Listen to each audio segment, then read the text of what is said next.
Folks, it's 7 o'clock, so we'll call the meeting to order, and we are streaming the meeting on Facebook. Natalie, if you do the roll.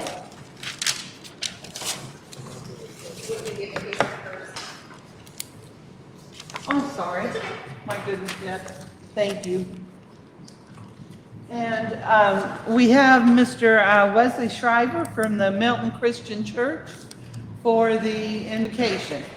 If everyone could stand for the invocation and the Pledge of Allegiance.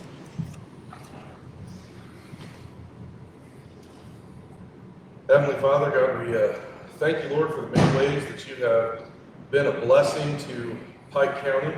God, I thank you for the men and women who are here to serve on the county board tonight. And thank you for those who showed up to participate in this meeting. God, I pray that as decisions are made tonight, that they will be focused on and led by you. I pray, Lord, above all else, that any decisions that are made for this county, that they would bring glory to you in the end. Lord, I just pray and ask for a blessing on each person that's here tonight to serve. And Lord, just pray for blessing, continued blessing over this county. In Jesus' name, amen. Amen. I pledge allegiance to the flag of the United States of America and to the republic for which it stands, one nation, under God, indivisible, with liberty and justice for all.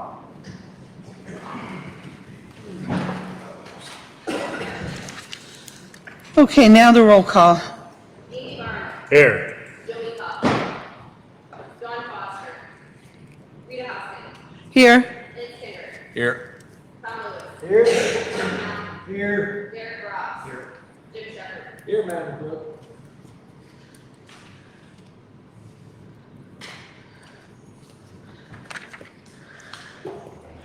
Okay, approval of the July 28th meeting minutes. Natalie's gotten them out to everyone. Do I have a motion? Andy, second by Tom. Any discussion? All in favor, aye. Aye. Any opposed, nay. Motion carries. Item number 5, we have a request from the Mid-America Port Commission to reappoint Blake Roderick to the Mid-America Intermodal Authority Post District for a term through June 30th, 2030. Do we have a motion? Tom, second Lance. Any discussion? Madam Chairwoman, I consider it an honor to be able to vote in favor of Blake Roderick to reappoint him to this position. I had the pleasure of appointing him in the beginning, and Blake does a very good job representing our county and this Port Authority. So this is a good reappointment. Yep, I agree. Thanks, Andy and Lance. Any other discussion? All in favor, aye. Aye. Any opposed, nay? Motion carries. Item 6, West Central Mass Transit District's request for a memorandum of understanding documenting arrangements should the county ever need their assistance with emergency evacuations. When I received this, I asked Walker if he would review it, and he was kind enough to do that. He did ask for one modification under item number 5. The Mass Transit District had made it clear that they would only ask for reimbursement from us if we applied for disaster relief funds from the state or the federal government. And Walker, I thought very smartly, suggested that we amend that to say that whether the county applies and receives funds from the state and federal government. And they have agreed to that change. So would I have a motion to... Madam Chairman, before you ask for a motion, has this been brought to our our EMA director, Josh Martin. Since he has our emergency plan for the county, I think that he should see this document and make sure that it fits in his plan, or adds it to his plan before we sign off on it. That's what his job is. That's why he was appointed to that position. He does a lot with the state, and I think that he needs to be involved in this before we do anything with it. I did not do that. I don't have a problem with it if, Well, like I said, he is our EMA director. He will be doing the disaster. If we have a disaster, he'll be the one that'll be leading it. I think he needs to be involved in this. I think this needs to be sent to him before we do anything with it. all right. Do folks generally concur with that? If so, we can do that and then put it on the agenda again next month. Yes. Everybody okay? All right. I don't think that'll create any problem for the Mass Transit District either. Item 7, request from New Philadelphia Association for a proclamation in recognition of Free Frank Freedom Day. And with us tonight is Kay Ifner, President of the New Philadelphia Association.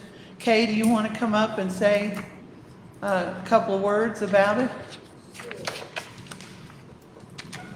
And I believe Natalie said the proclamation is in everyone's packets. Oh, I don't mind standing. Hello, everybody. Nice to be here, and thank you for considering this proclamation. The story of New Philadelphia is an important part of American history, Illinois history, but also the history of Pike County. And many of our residents really don't know enough about New Philadelphia. It lies 3 miles east of the present site of Barry, and it commemorates the frontier town of New Philadelphia, which was founded in 1836, which means next year we're going to have another anniversary, 190th. But it gives homage to the founder, Frank McWhorter, and it's now part of the National Park Service.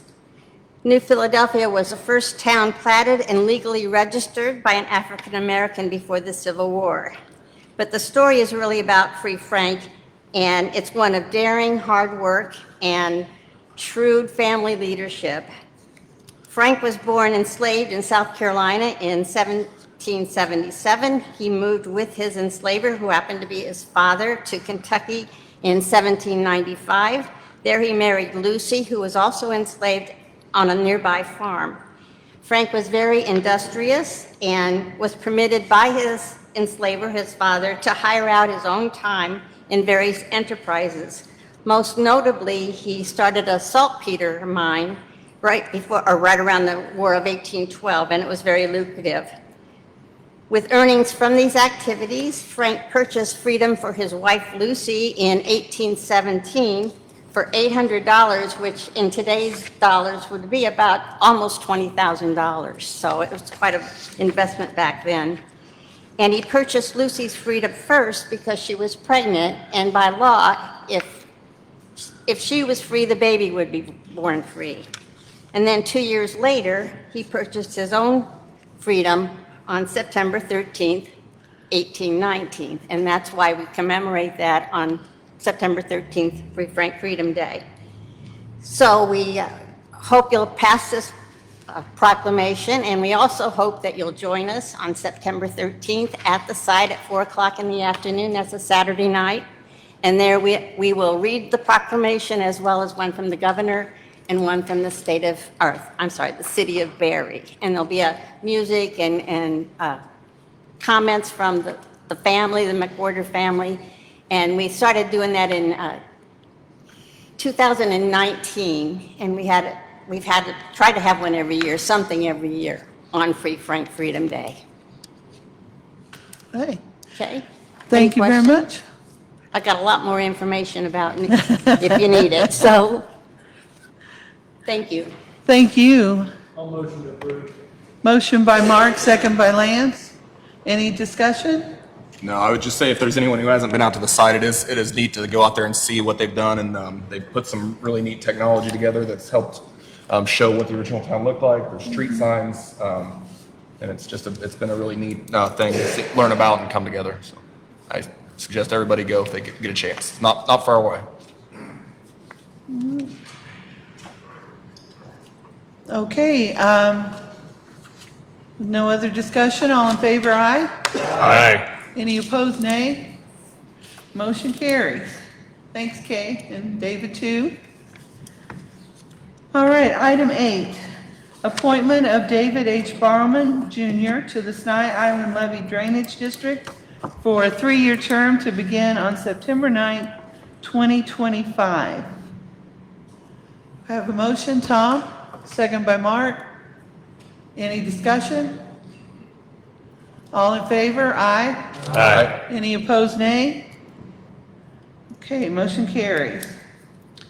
Item 9, appointment of Noel Flessner to the Pike County Housing Authority Board for a term to expire on June 30th, 2030. Motion by Andy, second by Tom. Any discussion? All in favor, aye? Aye. Any opposed, nay? Motion carries. Item 10, resolution to approve tax sale of property, parcel number 43-08403, through trustee to the city of Griggsville. Motion to approve, Mark, second by Lance. Any discussion? All in favor, aye? Aye. Any opposed, nay? Motion carries. Okay, committee reports. Item 11, committee reports. Derek will do the finance committee minutes tonight. Thank you, Madam Chairman. The Finance Committee is called to order at 4:03 p.m. on August 13, 2025 at the Pike County Government Building, second floor. Committee members Derek Ross, Lance Kendrick, Don Foster, and Board Chair Rita Hoskins were present in person. Walker Philbrook, Scott Circle, Kim Ader, and other employees and office holders were also present. Under old business, the 2021 audit has been submitted and is under review by the state. The 2022 audit is anticipated to be completed between September 30th and November 30th of 2025. The 2023 audit is scheduled to begin December of 2025. Walker Philbrook was asked about pursuing a formal proposal from LNA to do the 2024 and 2025 audits. Fees were discussed again. It does not appear that a cost study has been conducted or scheduled to be conducted anytime soon. Under new business, budget discussions will be coming up in September. Scott Circle said the county appears to be spending about $50,000 more than it is taking in. I think that's supposed to be per month. Lengthy discussions were had regarding reports and getting accurate accounting to make informed decisions. Lance Kendrick made a motion, seconded by Derek Ross, to send a memorandum to all departments to limit spending where possible, such as no unnecessary office supplies, travel expenses. The motion passed. Walker Philbrook explained how his $1,000 Nucci's dinner bill led to a conviction and a $21,960 fine that will be paid to the general fund at the end of the month. He also circled back to the topic of the county not covering payroll and possible fines and penalties the county might have to pay. Derek Ross recommended switching back to CIC for employee payroll services effective January 1st, 2026. The lack of coordination between the systems to ensure accurate accounting for the county has persisted for too long. Kim Ader explained that the health department utilizes Paycom's functionality to assist in tracking expenses for grant reporting and finds Paycom very beneficial. Derek asked Kim to reach out to the county clerk's office to see if she can help get the systems to communicate. Under public comments, the general theme of the public comments was that taxes should be raised to pay for the county's increased expenses. Lance Hendrick made a motion, seconded by Derek Ross, to pay bills in the amount of $123,138.31. The motion passed. Derek Ross made a motion and Lance Kendrick seconded to adjourn. The motion passed and the meeting adjourned at 5:57 p.m.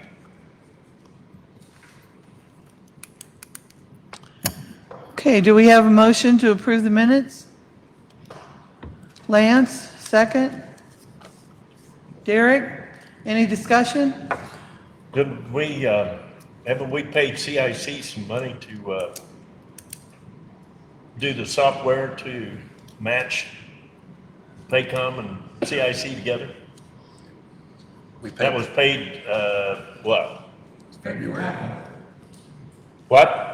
half of it, like the second half was The other due. half's not due until we're happy and satisfied with the results. Have we gotten anything? What's going on with CIC then? Paycom, No, CIC. between Paycom and CIC, there's nothing to up with it. They have to create a, CIC was paid to set up the software. Is that correct? they've got the software ready. I can go back and pull the emails if you want to. But also, isn't it true that, I think Natalie's office reached out to Paycom to do some mapping with the software, and we've also paid Paycom some hourly, fee. No, we have not paid Paycom anything, at all. So maybe I can answer your question. I sent an email out asking for amendments to finance minutes because the portion of the Paycom discussion, I believe, was incorrectly reported. So here's the actual situation. The situation is you have a payroll software where our payroll is hitting the general ledger. How do you know that? Is you guys look at the budget status report and it shows your budget status. So it shows you, the county clerk's salary, it shows all the employee salaries. That's accurate. Payroll is being put into our financial software. The problem is, it's not, when financial transactions are made, when the treasurer's office is writing the check, right? When they're writing the payroll check, they're not recording that check in their financial side of the software. It's called the journal voucher. So that's why you have $37 million at clearing account right now, because we're putting the money in there in payroll, and it's being paid out, but they're not making the entry. The response was that we never had to do it before, CIC just did it for us. So that's what this interface is supposed to do. The problem is, we have bad data with CIC. I know we've talked about that for a long time. You can't import bad data into clean data. So we're trying to find the mapping discrepancies, which has taken us a long, long time. I say us, basically me. I've had no help figuring out the issue. It's boiling down to our HSA and the different clearing accounts that we use for the different funds. We've had the auditors kind of help us try to get it lined out, but there's still, journal vouchers are still going to have to be made on the part of Treasury, and that's what's not being done. So really, CIC is not going to help us because we're taking business away from them. They have no interest in making this work. It's because it's not their payroll. Paycom's GL is working great. It's the exact way the county needs a GL to work. It just doesn't match our GL because our GL is not. Then CIC was doing the ledger work before, Yes, automatically, an automatic. and that's part of the accounting side. Yeah, it's part of the financial side, yes. Then why did they stop doing that? Because they're still being paid to do that. Well, I don't know that it was an automatic. So every time you would run an automatic payroll, it would automatically update the treasurer's ledger for them. But now that you don't have that automatic, it can't automatically update the treasurer's ledger for them. So it has to be manually updated, and it's not being manually updated. So the treasurers should be updating Yeah, that every themselves. time they transfer money, they should be making a journal voucher saying that they've taken money from the clearing account and they've paid money out the door. That's the problem. It's like your checkbook. If you write a check to Walmart and you don't write it down in your check register, your check register shows you have more money in it than you actually have spent. That's the problem. I don't agree that, Nobody can make that transaction but the people that move the money. I don't agree that that's the problem. When this all first came up, when you brought to the finance committee the idea of switching payroll systems, we talked during the finance committees that if you stopped using CIC for the whole system, there was going to have to be a bridge bill between the new payroll system and the treasury side of the system. And that has not been done. There was never, I remember you saying at the time this was under your purview, it wouldn't affect anybody else. That is not true, Rita. That is not. I'm sorry, but I really believe that was the case. And there was never any talk that other departments would have to do additional work. You mean their job? They would have to do their job? The system was handling this. The CIC system was handling Because the this. system doesn't do it, we shouldn't have to do it. Is that what we're saying? No, I'm saying this bridge should have been built in the last 4 or 5 We years. didn't know that we were paying auditors to do this even with CIC. That's why our audit bill was so high. They were doing it at the end of the year to get our trial balances correct. This has been an ongoing problem prior to any payroll that we're finding out. I think we can agree it's been an ongoing problem, and really, as far as amending the minutes, which is the issue right now, it sounds like this was more of a discussion at finance than it was. Derek brought this up. In part, it's a cost-saving measure. I mean, obviously, we're all looking at ways to reduce our expenses.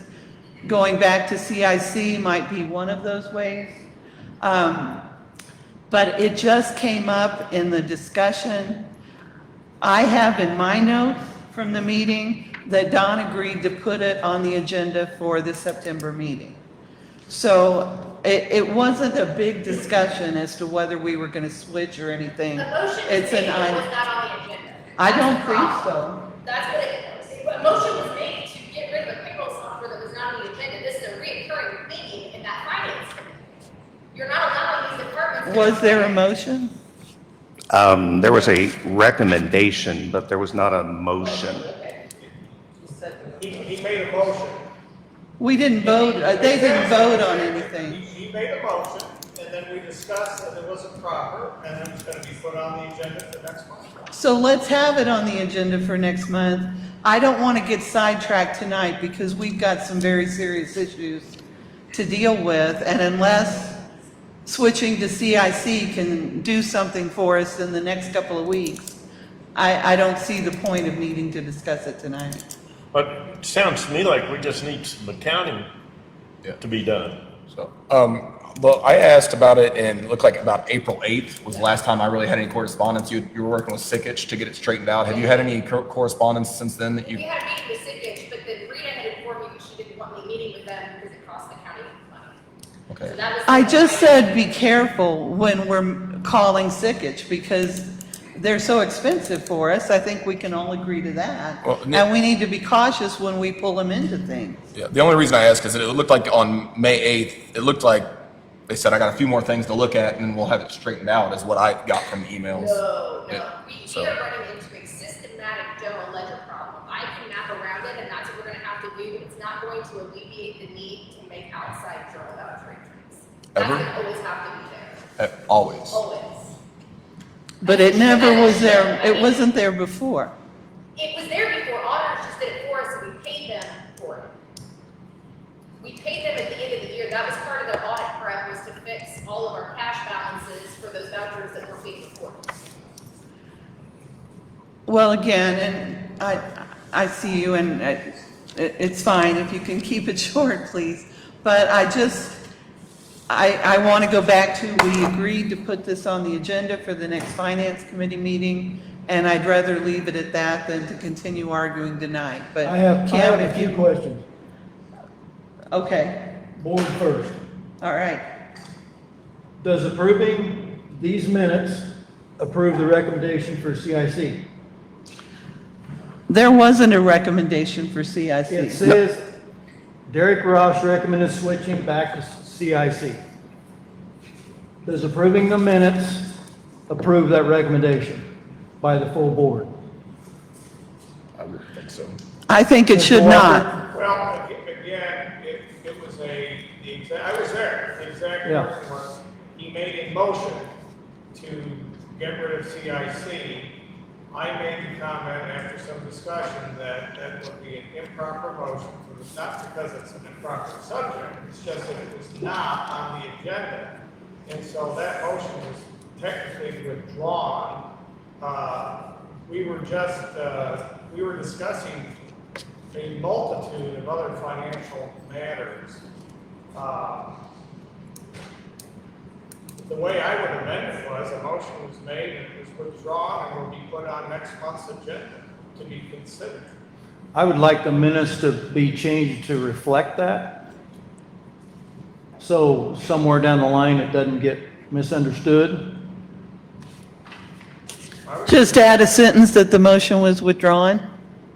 I think it already says it'll be added on the next agenda, doesn't it? No. There's nothing about that. Nothing there? Okay. Nothing about September. No. And also, I agree with Natalie about her request to amend the minutes with what was stated. And I think that meeting was also recorded, so that shouldn't be hard to do. What was stated? There, basically, an email that I had sent today regarding that basically the discussion had nothing to do with the payroll system being correct. The payroll system is correct. You guys were discussing the financial entries. That was the discussion, not the payroll side. And it was that we would work with Kim, which we are working with, but the Treasury Department was specifically asked if they would work with us, as to which they responded that they likely weren't sure if they were going to work with us or not. That's all I'm reporting. So how would we, Oh, well, I mean, I'll go back through the recording again because I've already been told once before about the whole motion, and I didn't think I used the word motion, but since it was recorded, I can go back and check. But the recommendation was just really to start the discussion of switching to CIC, because prior to switching to Paycom, we didn't have these reporting issues. Though we may have spent more money to the auditor to correct it, it wasn't to the tune of $300,000 because it's been broke since we switched. So why we weren't getting journal entries in the beginning, because the stuff wasn't being transferred at the time, I don't know. It wasn't until about 2 years into it that journal entries actually started being done. And the journal entries are actually what we're using to try and get some resemblance of an accurate reporting in order to get our audits to even happen. So my recommendation was to look at switching back to CIC so we wouldn't have to worry about trying to do the automatic downloads, and making sure at least we had a system that seemed to be accurate, maybe archaic, maybe antiquated, but still accurate, more so than we have now. This is costing us money.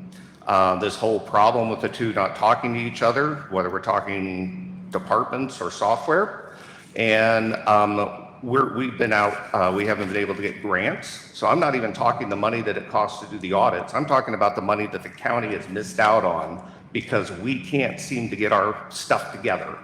So I was just recommending that CIC seem to get it together to start with, and looking at going back to that if we can't figure out a way to get the two to talk. Kim graciously volunteered to say, hey, I understand how the payroll stuff works. I understand how mapping works. Maybe there's some assistance. And I said, great. I mean, if we go with what was said in the meeting, I said, that's excellent. I'm trying to get the two to talk. It's not about, I'm adamant about, I don't like Paycom and we need to switch to CIC just because I like CIC better. It has to do with our county, and the board more specifically can't do its job if it doesn't have accurate reporting. So if I happen to say the word motion, I apologize. I wasn't by intent because I knew we weren't going to do it automatically. I think it's still a workable system. I think Paycom has a lot of bells and whistles that we aren't even taking advantage of. Could be able to be reporting a lot more paid time off that's being accumulated, a lot of things that CIC didn't do. But if we can't get the two systems to talk, we can't get accurate data to do our job. And that's where I feel that in part, that's why we're in the problem we are right now, is we couldn't get accurate reporting. So. But that accurate recording should be coming from CIC, and that's not where, we're not getting it. Well, it's a garbage in, garbage out. If you don't put the accurate information in, you're not going to get an accurate report back out. No, the problem is that nothing's being put in. So most counties don't have the same payroll system as software. Most of them do not have automatic uploads. Most of the time in other counties, it's not being done for that. Like, these vouchers are being done when money's transferred. That's the problem. It's very secular. It's a real quick issue, and it has nothing to do with garbage in, garbage out, because if the payroll numbers are accurate, all of that's accurate. It has to do with moving money and not writing that voucher down in a financial system. That is what it boils down to.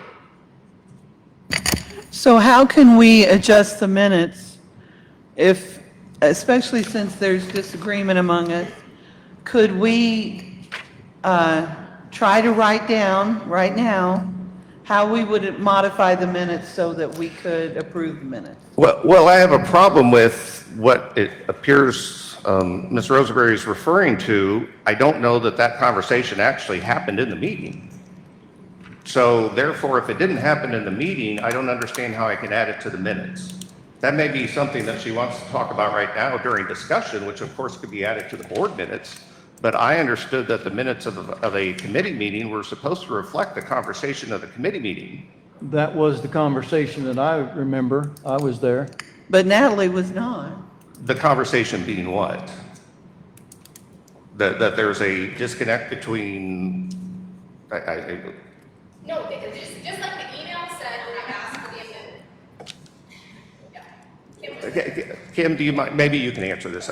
So, I'm just saying, because I was there, and we have the recording, so you can listen, I may not say it verbatim, but yes, when we talked about it, I said that the issue is not the two systems, it's that the interface is not working, but that happens a lot of times, but you also have to know what you're doing to make that interface work and what is needed, and I said, no vouchers are being made either manually or electronically, that's the issue. And so I said, we could work together and figure out what vouchers need to be made to correct it, so then we can get the interface to work. The interface isn't gonna work yet because the GL isn't up to date, because those vouchers haven't been done. And then I asked Scott if I could contact his office, if they would be willing to help me. And he said, yes, you can call, but I doubt if they'll be willing to help you. I said, okay. Later on, I spoke back to his guy and asked him, I said, can I call you? Because you may have questions. And he agreed, yes, he would, and I appreciate that. He said, I may not know the answer. I said, that's fine. I may not know either. But the end of the day is we need to find the person that does have the answers and will help us. And so, again, it's been my theme the whole time, is that until we're willing to work together to make it work, it's not going to work, because we have to have everybody working together for the common good. It's that I feel like sometimes people want to see it fail, and it's hurting everybody and taking us all lots of time and energy that we don't need to continue to spend. So I'm just adding that part maybe wasn't in the minutes, but I guess if Mark remembers that, I remember. that was my. Well, let me go back to, are there just a few statements we could all agree with that we could put in the minutes so we could approve it? Madam Chairman, I proposed some language about 5 minutes ago. Let me make it very clear. Mr. Ross moved to retain or go back to CIC. It was agreed that that item was not on the agenda and would be placed on the September agenda. No action taken. So the motion would have died for a lack of a second. Well, I think it was brought up that it wasn't proper, that issue wasn't on the agenda, so, and I believe the chair, Madam Chair agreed, and, so let's just put it on next month. End of story. So there was no action taken whatsoever. So if we said Mr. Ross moved to return to CIC, the item was not on the agenda, so no action was taken? And it was agreed to be put on the agenda for September. And then we can have this discussion. Well, I hope in the finance committee meeting next month that somebody figures out where those vouchers are supposed to come from. Well, and is that part of what you're working on with Sickich, was that specific, the vouchers No, and I just or the want to map? know that. Vouchers, when you move money, it has to come from the person moving money. So Yeah. vouchers have to come from Treasury, because they're paying a bill. So they have to be, it would just be like me paying a bill for accounts payable and not entering it into our financial system. Yeah, I It's get no that different part. than that. So really, every time money's moved, we need to have a record of it, and that's what we don't have. Okay. So has your end of it been completed on the Our May? end's been completed for years. Then what were you working on in May? I'm trying to help build the interface to get automatic vouchers for the Treasury Department.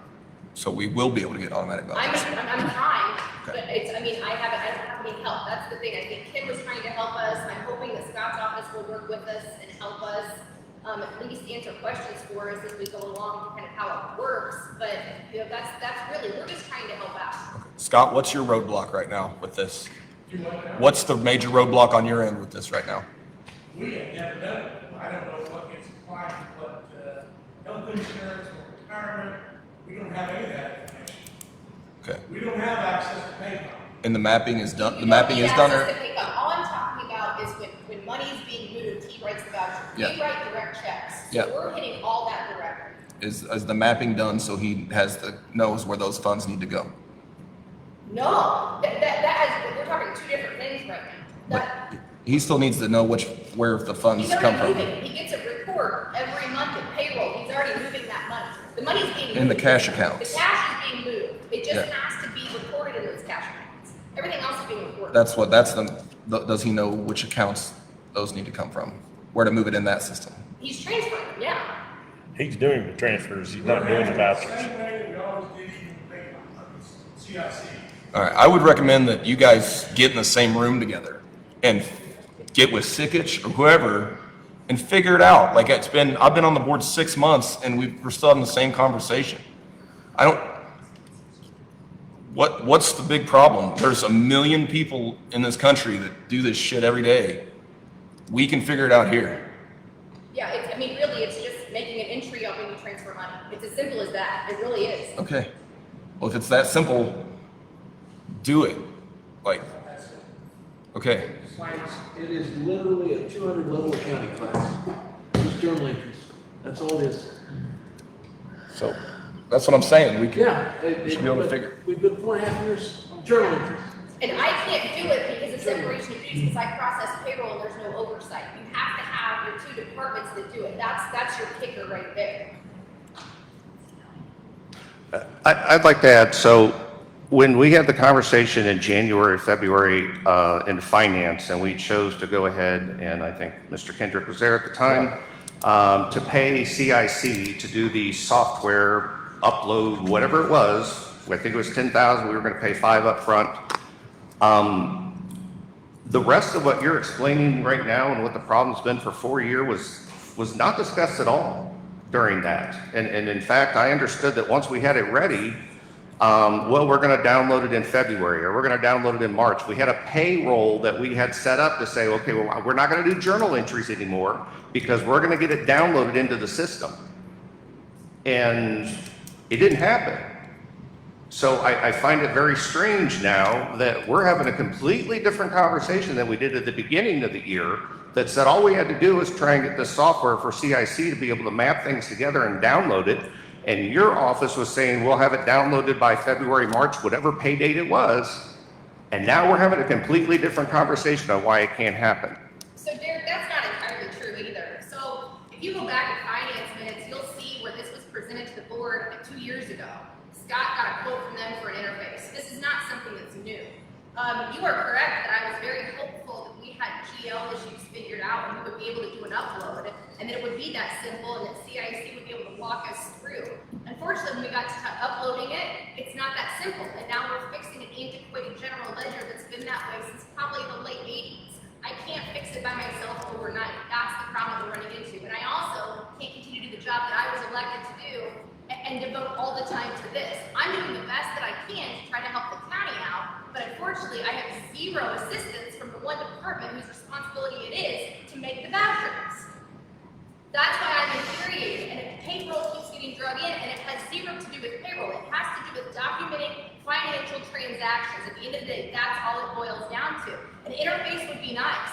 It would be great if technology did my entire job for me. But just because technology doesn't do it for me doesn't mean I'm not still legally liable for it.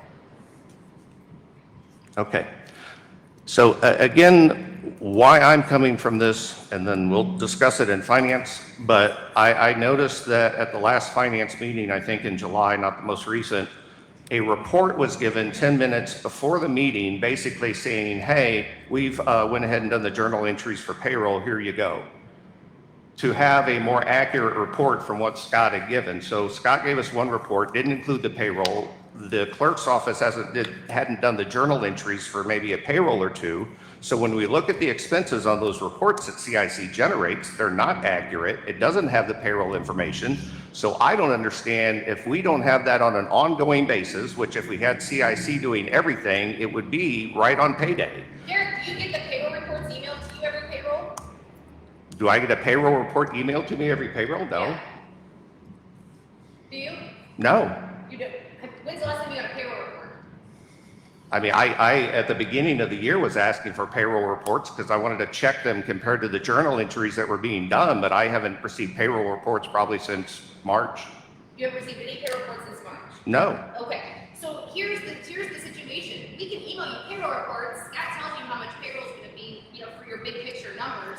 And the fact that we wait a little bit to put them in is just because I'm hopeful that I'm gonna get the voucher system to work. And again, I can't control when it sends me an error. I can't control any of that. I also can't control the timing that it takes for someone to get back to me.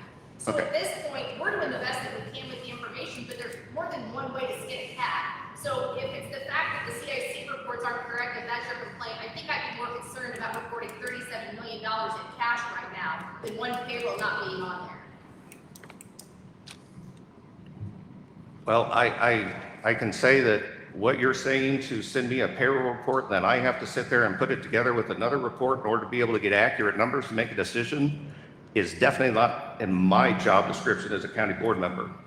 So if the county employees and departments can't get us information together for the board, that's supposed to be that job.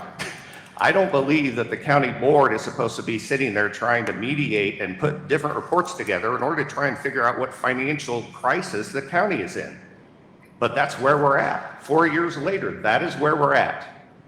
That is so not true. That is absolutely not true.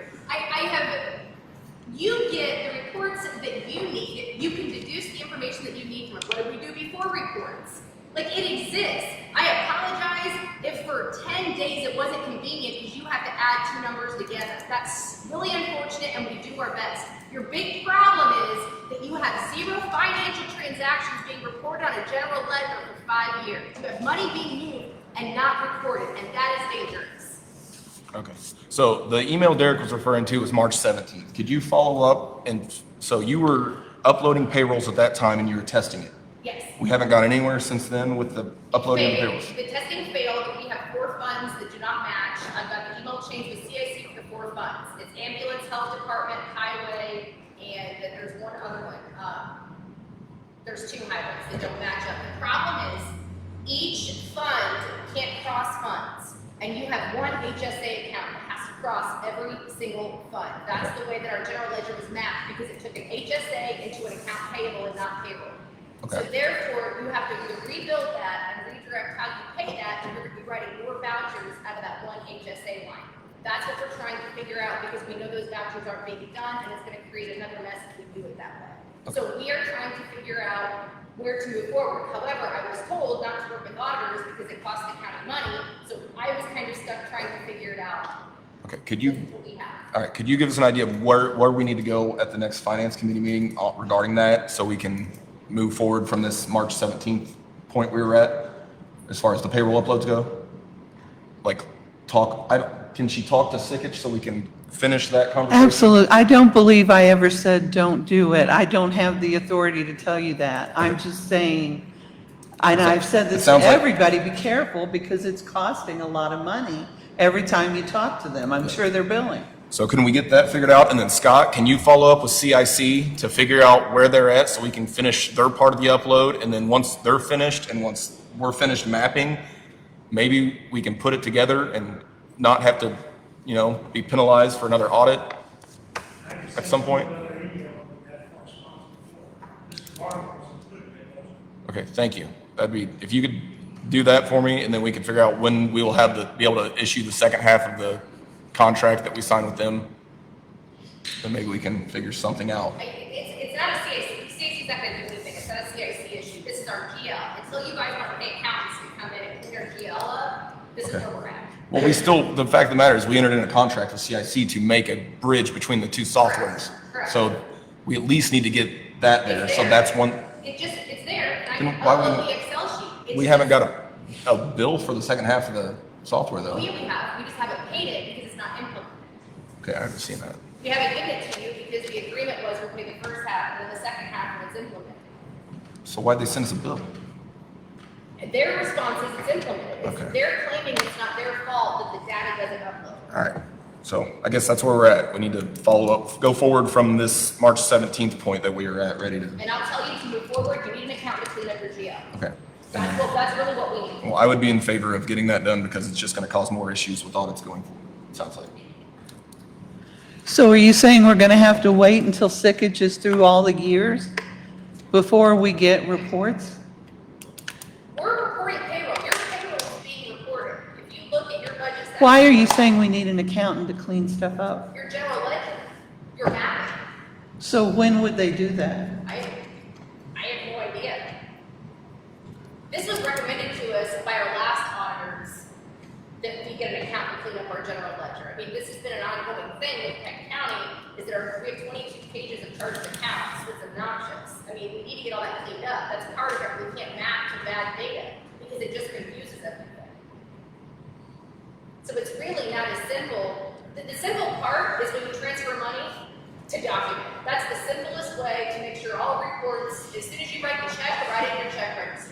That will solve all of the problems until we have the finances to get our complete general ledger fixed. One thing I would just like to say is, and I've had very limited direct experience with CIC. I sat in on their presentation, I don't know, 5 years ago when Natalie's office arranged the presentations of Paycom and CIC. And I think I was on a phone call that Scott arranged with them at one point about the problems we were having. But my experience is they've been very helpful. And we are going to need Paycom and CIC to help us get past this, I believe. So I hope we can be cautious about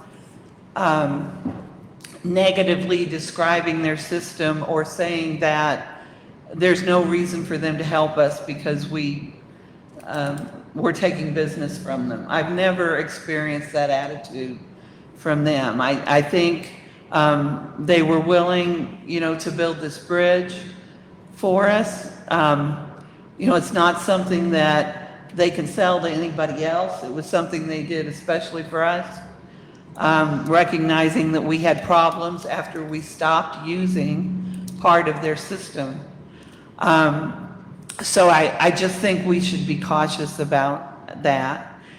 And also, I understand you're frustrated. You can see you're angry, but maybe if you do get in a room together with Kim or whomever, and as Lance suggested, just try to take a deep breath and realize that while you're frustrated and you feel it's Scott's office's responsibility and your point of view is valid, other people believe you created this mess by stopping using CIC for the payroll, and now you're wanting everyone else to clean up the mess. So if you could just try to see each other's sides. The fact that that's even on the record right now is disgusting. Absolutely disgusting.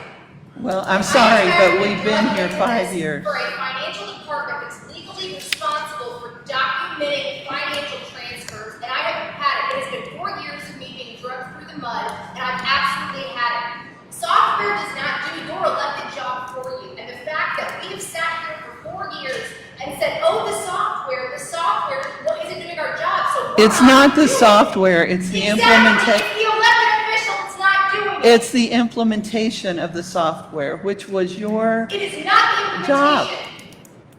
Let's just leave it. We're not getting anywhere. Let's go forward with this. On the finance meeting agenda, under new business, I guess, although CIC, the idea of moving back to CIC wasn't really new business, but under the dot points where it's described what Derek said, at Walker's suggestion, if we could add, Mr. Ross moved to return to CIC. The item was not on the agenda, so no action was taken. It was agreed the issue would be included on the September finance agenda. Can we agree to that and have a motion to approve the finance meeting minutes with that amendment? Yeah, I'll amend my motion to approve that. Okay, Lance, did we have a second already? Derek. I'll second. Derek, any other discussion? The only other comment that I have is the treasurer's office and the county clerk's office, in my opinion, are the two most important offices that need to work together regarding our finances. They got to work together. Like, whatever we got to do, if we need to sit down with the committees in a separate meeting, I don't care. Those two offices have to work together if our finances are going to be in good shape. And that's all I got to say. All in favor, aye. Aye. Any opposed, nay? Nay. Okay. Minutes are approved. Let's see, highway?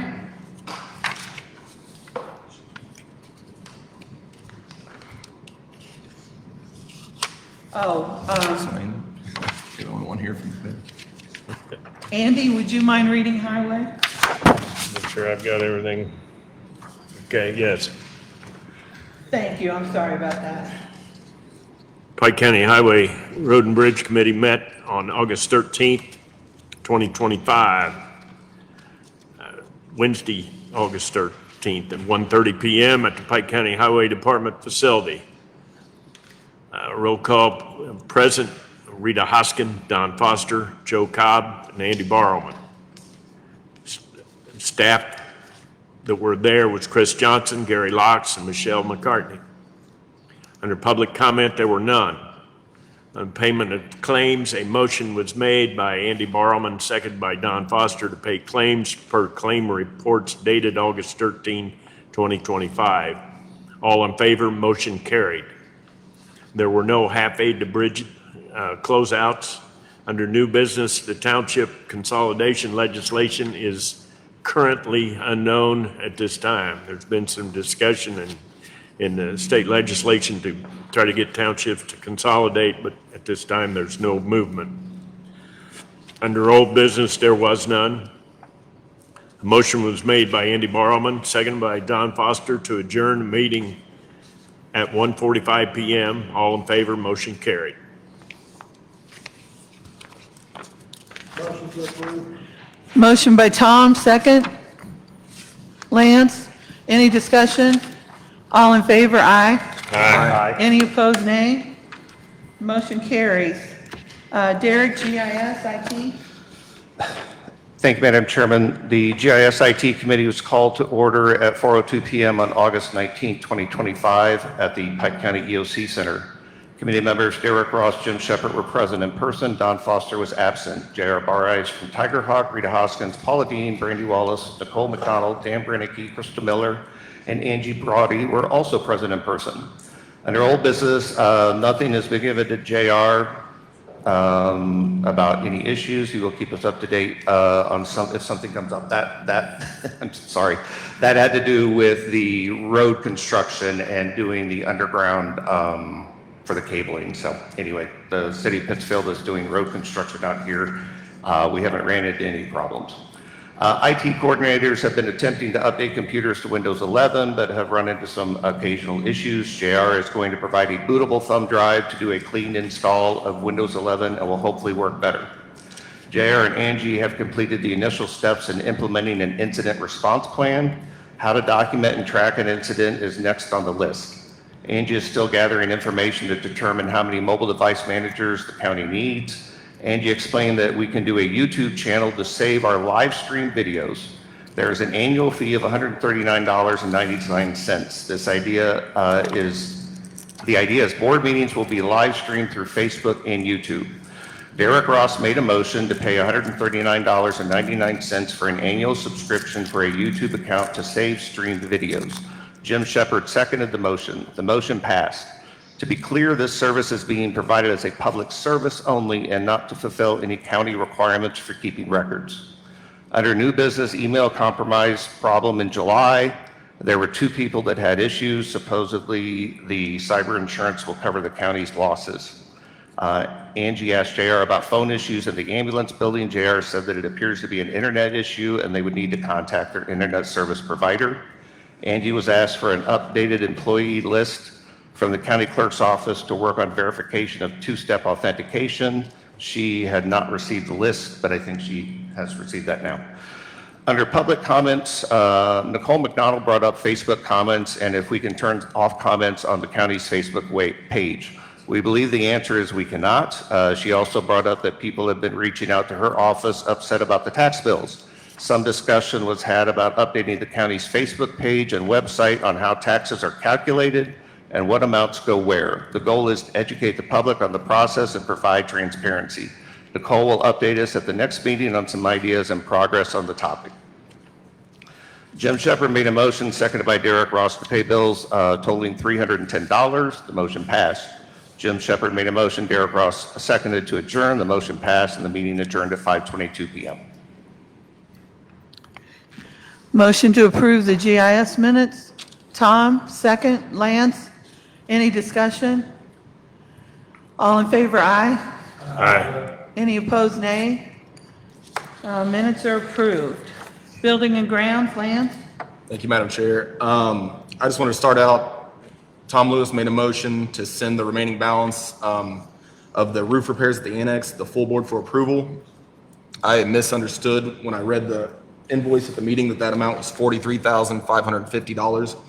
I thought that $63,000 was the total. It was not. It had already reflected the $20,000 that had been paid. So the remaining balance is $63,550, which is the amount that I would request the full board approves to be paid to Petty Construction for the roof work on the annex that has been completed.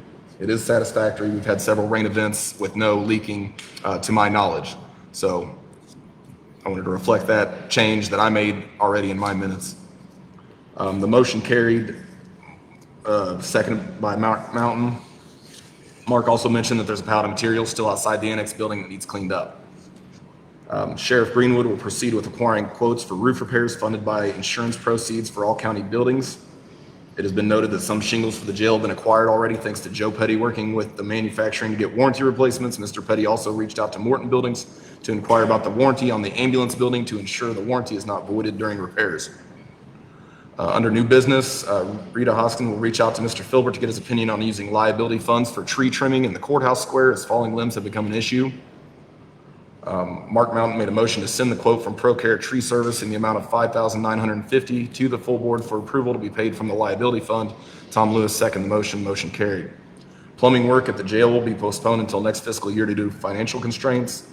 Mark Mountain made a motion to approve bills in the amount of $20,612.82. Tom Lewis second. Motion carried. 6:29. Meeting adjourned. Is there a motion to approve? I'd like to amend something if possible. On my statement on the tree trimming. Yes. That was depending on the state's attorney's opinion of that out of the Okay. liability fund. Okay. So pending Mr. Filbert's approval that that's appropriate, Yes. that motion. Responded to somebody that. Yes. Yeah. So I can, Was you there? I was not there. No. Somebody sent me an no, email. I did. As the note above said, I would reach out to him, and I did. He looked at it right away, sent back a note. I copied Lance, I believe. I understand I'm not allowed to copy more than one board member, so. but we can amend that to say per approval. Andy, I will did you allow have that the question? amendment. You were making the motion? Yes, Okay. I will continue with second? that motion with the amendment. A second for Andy, Tom, okay. So the motion is to approve this as amended with Walker's approval. Any other discussion? All in favor, aye? Aye. Any opposed, nay? Motion carried, minutes are approved. And then as Lance pointed out, there was thinking during the meeting that that bill of $63,550 from Petty's Construction was prior to a payment of $20,000.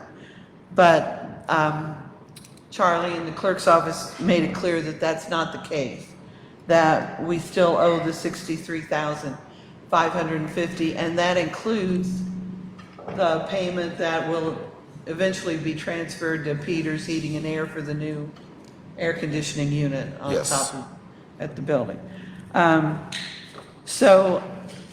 We agreed we'd do a second motion on that. Do I have any, second motion motion by Lance, seconded by Tom? Any discussion? Okay. All in favor, aye? Aye. Any opposed, nay? Okay. Motion carries, and that bill is approved at the $63,550 amount. Public safety, Tom. Thank you. Public Safety Committee met at 7 p.m. at the ambulance building. Members were Tom Lewis, Andy Barman, Jim Shepard, Rita Hoskins, Casey Kendall. Bills in the amount of $52,806.71 was approved on motion by Shepard, seconded by Barman. Motion carried. Administrator's report. Casey went over the budget, said everything is looking good. EOSO reporting software is still not working, but their IT person is working on solution or solving the problem. Casey did give totals for the end of July. There was 1,407 calls for the year, 213 calls in July. The AC unit on 3 George 19 has been fixed at the cost of $44,907.99. KT stated that they have been maintenance done on the fleet and everything is looking in good shape. Apex Fire will be doing the inspection on the sprinkler system. After it's completed, it will not be needed to be inspected for 5 years. Apex is going to give a bid on the drain for the sprinkler room. Casey's also waiting to hear back from a couple other companies on this project. Casey was talking to Morton Building about the damage to the building and is waiting for a response from them. Casey stated he's hired another part-time EMT and they are fully staffed at this time. The EMT class has been approved and will begin in October 1st. Casey stated that Kristen Walker will be assisting with this class and she's going to get her lead instructor certification so she can help teach. Casey stated that Walmart is doing away with their small business credit card. Casey's going to talk to Scott Circle and see what options we have to get a credit card for the ambulance department.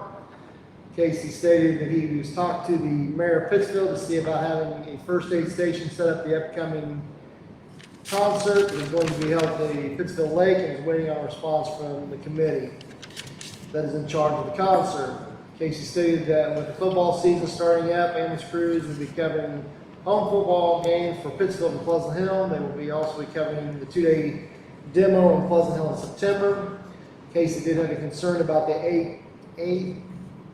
HSA, not has, being dropped by the county. He states the ambulance service takes care of this for their employees as an incentive for hiring full-time employees. With no further business, the motion to adjourn was made by Ballman, second by Shepard. Meeting adjourned at 7:18 p.m.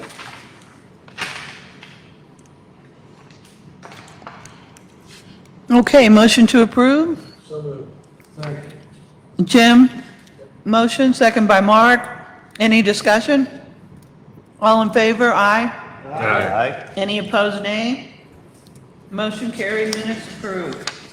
Derek, insurance? Thank you, Madam Chairman. The Insurance Committee, Pike County Insurance Committee was called to order at 4:02 p.m. on August 20th, 2025 on the second floor at the Pike County Government Building. Committee members Derek Ross, Lance Kendrick, and Joe Cobb were present in person. Eric Snedeker from Snedeker Risk Management, as well as numerous county employees and elected officials were also present. Due to the number of people attending, the meeting was moved upstairs in the Pike County Courthouse and resumed there at 4:16 p.m. Under old business, the committee reviewed the 2026 renewal from the Hope Trust and compared it to the alternate quote from Blue Cross Blue Shield provided by Glenn Cooley. Eric Snedeker discussed the Hope Trust information provided and answered questions from the committee. He acknowledged that the Hope Trust was running at over $1 million deficit with no premium reserves in 2023, that the Hope Trust had over a $5 million surplus at the end of 2024, but the excess revenue from service fees, but this is excess revenue from service fees and not surplus of premiums over claims. The Pike County is trapped in the Hope Trust unless it wants to pay roughly $500,000 in anticipated 2026 claims and a $60,000 to $70,000 for a 3 months of reinsurance. He also explained that the appointed Hope Trust representatives chose this rule as they are the ones who govern the trust. That the 120-day notification to leave the trust was also the choice of the appointed representatives. That the runoff and 120-day notification are not traps, but are in place for the financial security of the trust. And that the Hope Trust has saved the county from hundreds of thousands of dollars in additional expenses and 30 to 40% rate increases that the county would have faced if it were under a traditional insured product, although he provided no validated numbers to support such claims. Derek Ross presented to the committee a comparison sheet of the Hope Trust current and renewal rates for the alternate plan of the Hope Trust can offer, and the rates for plans quoted by Blue Cross Blue Shield. The committee determined that all things being equal, Blue Cross Blue Shield may have something competitive to offer. However, the Hope Trust trap prevents us from the county exploring potential savings for the county or its employees. So under new business, the committee agreed to recommend to the full board to remain with the Hope Trust at this time. The committee asked about the Hope Trust implementing an HRA alongside the alternate ACA plans quoted. Eric Snedeker said that he would look into it. The committee asked about whether collective bargaining allowed for county employees to be covered outside of the Hope Trust or separate plans. No definitive answer was given. The committee will continue to push for transparency from the Hope Trust and ask for monthly reporting to validate and track reported claims and the county's continued exposure to the ongoing liability from the Hope Trust. Under public comments, county employees expressed concern about switching to another insurance carrier and how it compared to the Hope Trust. Derek explained that the insurance committee was attempting to provide other options for employees' consideration. He also explained that since the county will not be switching to Blue Cross Blue Shield, he would give the information from the Hope Trust regarding the alternative plans they had presented. Joe Cobb made a motion, Lance Kendrick seconded to adjourn, and the motion passed and the meeting adjourned at 6:04 p.m.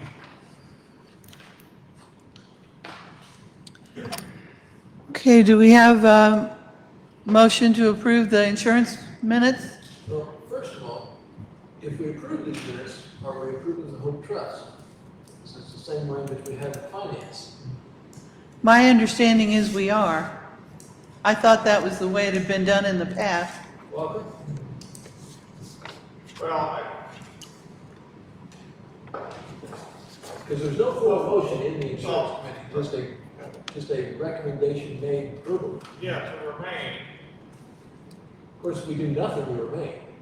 that's my position, is that the only way you get out of the Hope Trust is you have to vote to get out of the Hope Trust before September 1st of each year. That's the mechanism in the intergovernmental cooperation agreement. So there's no requirement to vote to stay in. You're in until you vote to get out. And so that's the recommendation, but there's no action to be taken. If they had recommended the other way, then there would have, and this is just a hypothetical because they didn't, if they recommended the other way, then you would have needed an action item on tonight's agenda to leave the Hope Trust. And then you would have had to take an action on that. But it's a moot point either way, the way I look at it, because there's nothing on the agenda to leave the Hope Trust. and September 1st is the deadline. So there's no action, there's a recommendation, but there's no action. So we'll be, the Pike County will be in the home trust for the next year.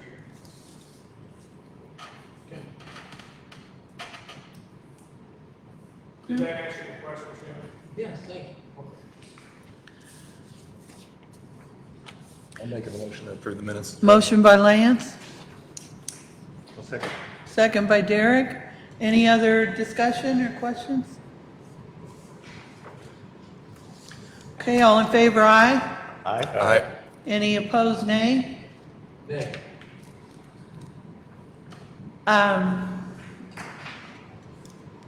Motion carries, minutes approved. Any other committees? Item 12, anticipated financial shortfall in general funds for August payments of expenditures. And then under that, possible need for approval of authorization for county treasurer to transfer funds to cover shortfall. I'd like for Scott to come up and give us his take on where we stand.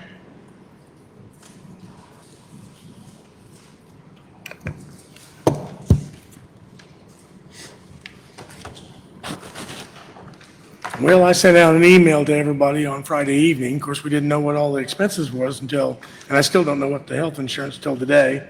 It's $66,000, so we're about $110,000 under for this month. And you're gonna have the same issue for October and November and September.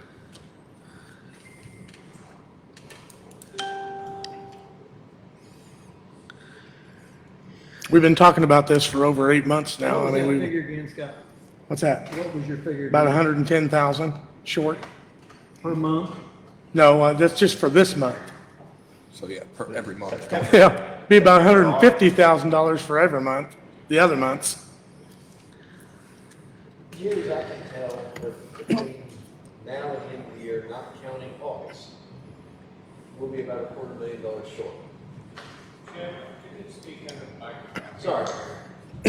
Sorry, near as I can tell, I know the treasurer stated this was impossible, but I'm figuring we're gonna have payroll will run about $1,040,000 between now and September, October, November. I figure additional expenses on that, finance, building and grounds, health insurance will run about $632,000 in addition to that. We will take in about $2.5 million, including property taxes. Now, we probably won't collect every dime of that property tax. We've got to pay off the loan, plus what I'm guessing is about $26,000 of interest. That will leave us, after property taxes and payroll, about $382,000 to play with. I'm figuring $632 in expenses. Like I said, it does not count the 110. So I'm figuring $250,000 between now and the end of the year. That's probably low. I'd say I'm pretty accurate. I know the property tax, you've already spent 85% of it. Right? That's figured in there. Then you got 50,000 that'll be come off it because you won't get the last of it till after the first of the year. That's what I figured. That's what I just said. And then I don't know what we're gonna have in certificate of errors. That's questionable, so, That I don't know. yeah, that part of it's questionable. But I also. So you're think- only gonna get about 110 to 115,000. You got your interest on your note. Right. I It's figured costing that. you 4.74%. 4.74%. And at the time I looked at it, it was 19,000. Right, you should pay about 26,000 total Yeah. in interest. I Right, figured pretty that. close. And I figured finance about $5,000 too high for each month, just to give a little cushion. And I figured building and grounds at 11,000 each month. You're running about 10, because I know you tried to give us this number here, but there's so many repeats and months missing, I pieced it together the best I could. But anyway, that's what I'm figuring. Now, where do we come up with $360,000?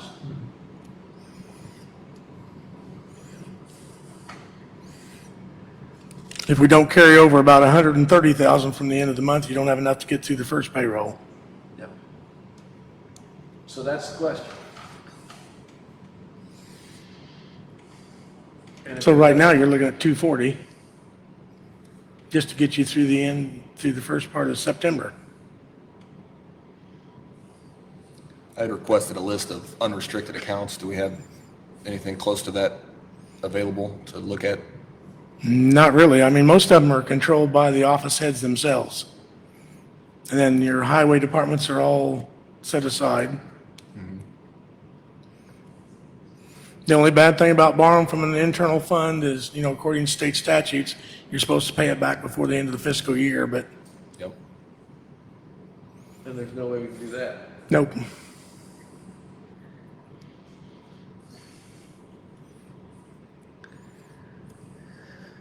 But I'm assuming nobody's got any other idea besides borrowing for an internal fund. Beside what, Jim? I said, I'm assuming nobody's got an idea besides borrowing from an internal fund.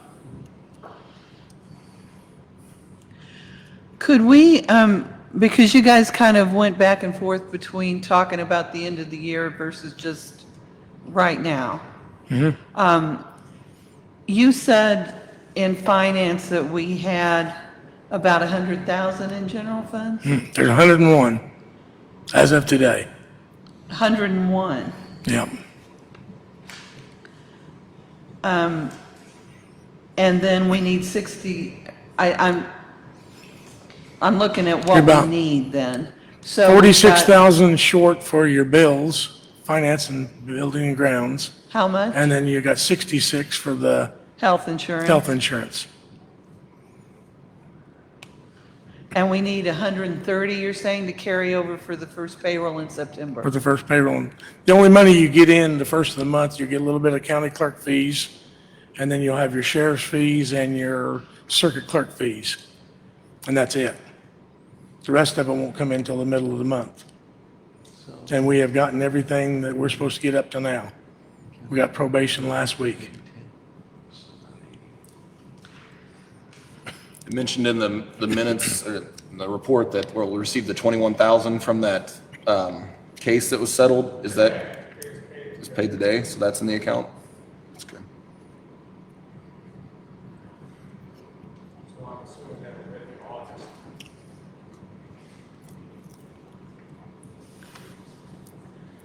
Will that be in the circuit clerk fees? Yes. Will it be distributed to different special funds, or does the general fund get 100% of it? General fund, that's 100%. Okay, How much is that? 21,000. 21,000.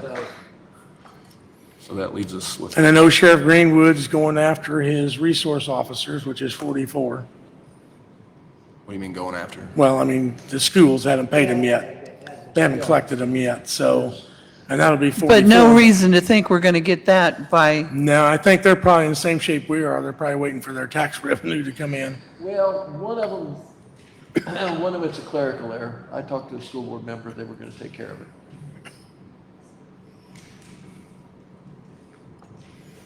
He was not happy to hear it.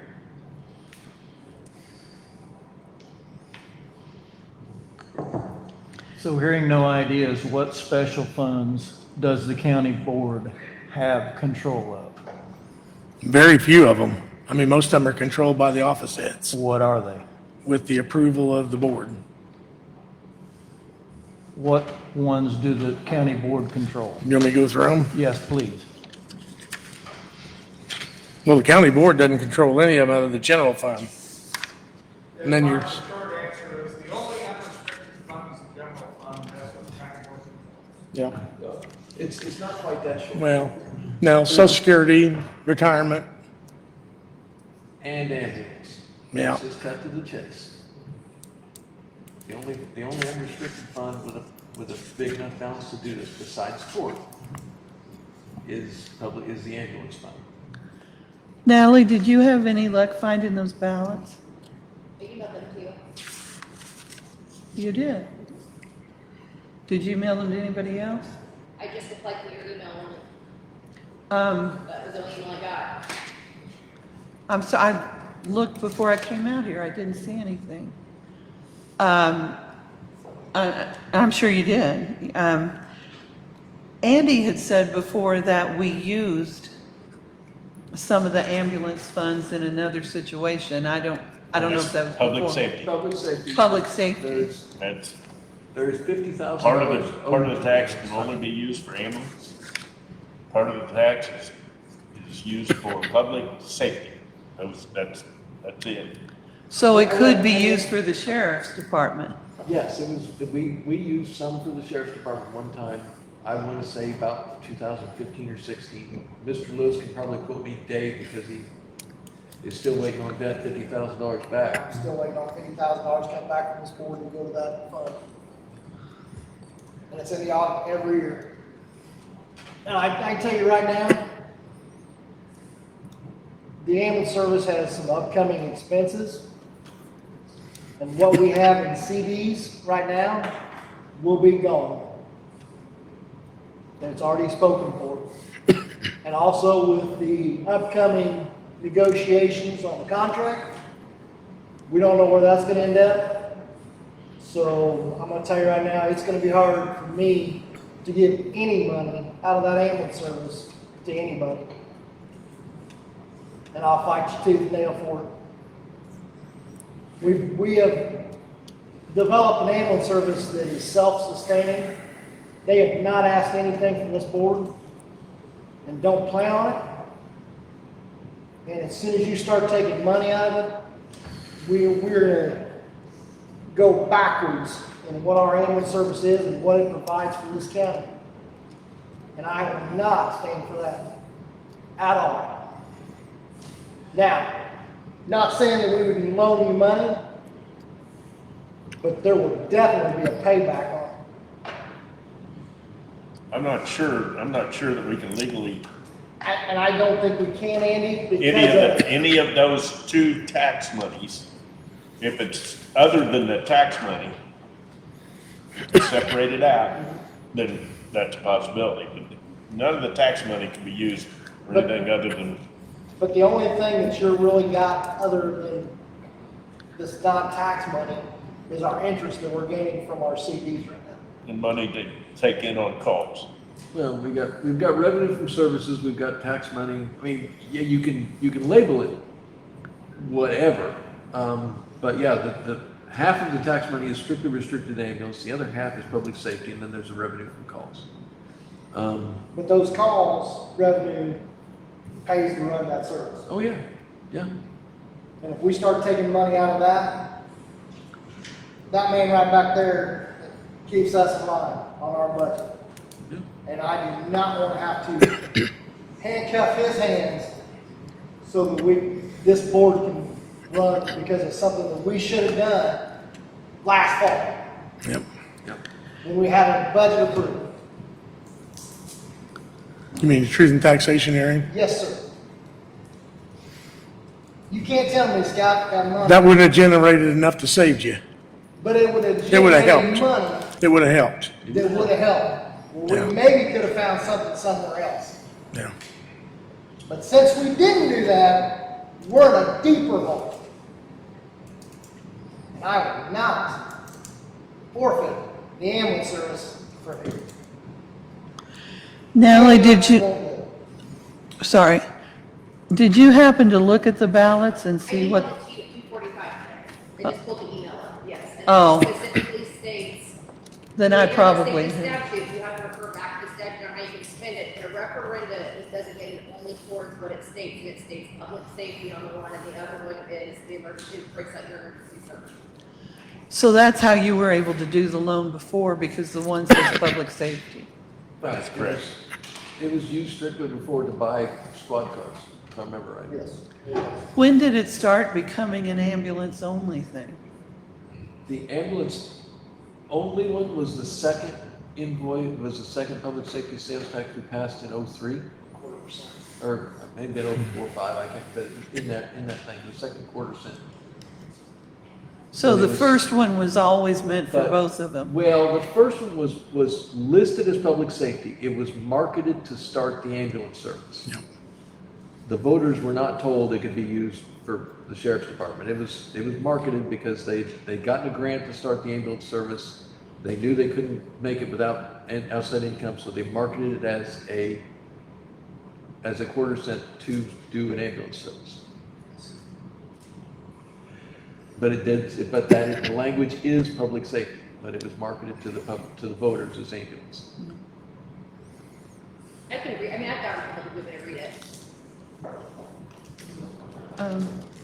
That, Walker has a hard copy, would you like it? oh, thanks. And thanks for being, I would have already left the house before, sorry. Does anyone want to see them? Do you want me to read them out, or? Well, I'm gonna be blunt with, as Tom. While I may approve a loan from the ambulance service, I'm not approving any gift, regardless of what you read to me. Because we've already given a gift and never got anything back, which was supposed to have been a loan. And I'm not gonna go through that again. How long ago was that? Like I said, 2016 or so. Oh, yeah, you did It's say. been several years ago, and it comes up in the audit every year. It what? It comes in the audit every year. It should have been paid back. I But think we one of never those was for- budgeted to return it. I think one of those was for a police car and the other one, I think, was for health insurance at the time when we were self-insured. There was an old health insurance one. I don't know if it ever got paid back, but I know the $50,000 is a SWAT car. That was 1 year's payment of SWAT cars. I thought that was the 100,000, because you and Amy and I voted against that when Jim had appropriated 100,000 out of the public safety. That was the second time. That was the second time. That was the second time. They got it through the first time, but they didn't get it through the second time. Nope. Yeah. Because I remember that. Yep. Yeah, and it was 100,000 the second time, but. It did not pass. Do you have an amount on what the public safety salaries paid out of the general fund would amount to? The public safety salaries? Yeah. There are no public, No. well, I mean, besides the sheriff's department? Yeah. The sheriff's department is over $1 million in salaries. Yeah, I'm just talking for the month, just for the month. the sheriff's is. Oh, well. Or for the- By 12, Yeah. Well, okay, so so just under 80,000. we're needing $240,000 to cover the sheriff's department for the rest of the year. Yeah. Do you have people speaking to their mics? Sorry, I People can't- are watching, we have over 1,000 views, and all the comments are, no one can hear what is being said. So, I keep leaning please, back. I'm sorry, but It's fine. people need to know. So yeah, you would need basically $250,000 to get the sheriff's department salaries to the end of the year. So for right now, and I mean paying tonight's bills and having enough rolled over to pay the first payroll in September, am I right that we need about $340,000 just for the expenses and payroll? And then we already have 101,000. That gets us down to say 240. And Walker's saying we've got 21. that It'll be just close. came in. What? It'll be close. So about 220,000 is what we need? 240 probably. Well, I'm counting 66 See, for I- health insurance, 130 for payroll, and 144,000 for the finance and building and Well, it ground won't be bills. the 144, you got 100 of it. What's that? You got 100,000 of it. So And- it'll only be like 46 for the rest of the bills. You got 101 sitting in there. Yeah, okay. You get basically, he stated close to between $70,000 and $80,000 comes in at the first of the month. So there's another 80. So there's 180. You've got, I think your 340 is probably just a freckle low, but anyway, that leaves you 160.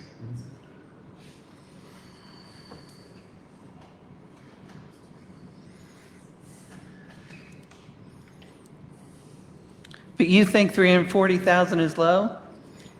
It'll be close.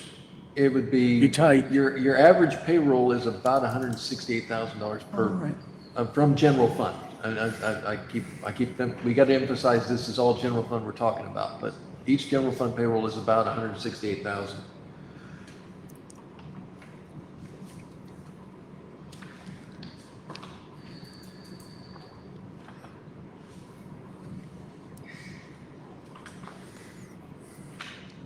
I'm sorry, I misspoke. Each general fund payroll is 173,339.92.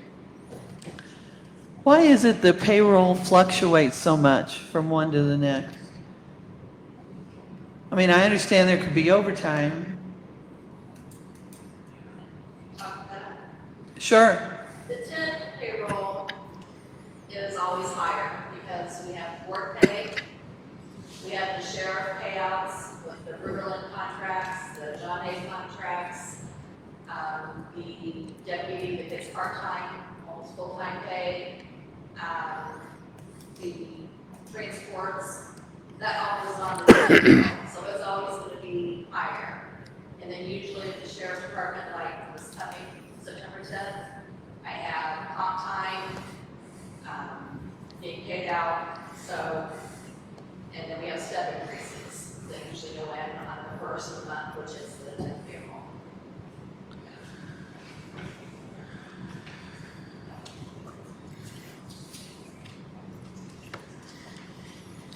So are we thinking 130 since this is the 10th payroll?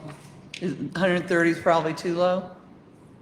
Well, I mean, if we get the 21,000 from circuit clerk fees, that'll help.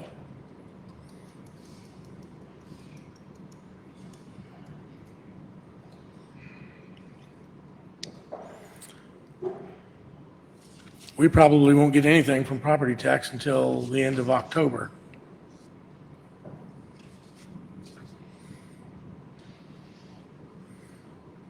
Because we'll have to concentrate on getting our note paid back or we won't be able to get another one. I'll have to set one up and have it in place before December 1st. You started, I thought at one point, as Lance was asking, to go through funds that we would have some control over. I hate to keep going back to this, just like Tom doesn't want to do ambulance. You really don't have anything other than your liability insurance, your social security, your retirement that the board has control over, the general fund. But I'm thinking of things like, and I hate to go back to it because I brought it up before, but the accommodation tax money. I mean, the board created that. It Yeah, I don't seems to know. me the board could take it. It's not like there's a state regulation or something. But I that's don't a know. resolution, and you don't have the right kind of agenda item to take that tonight. Yeah.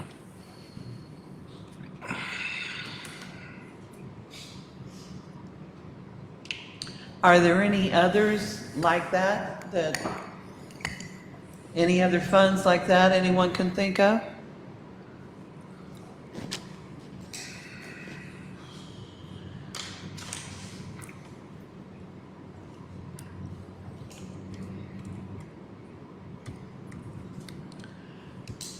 Or, I mean, you talk forcefully about not using ambulance. Are you suggesting we not pay some or all of the finance and building and ground bills?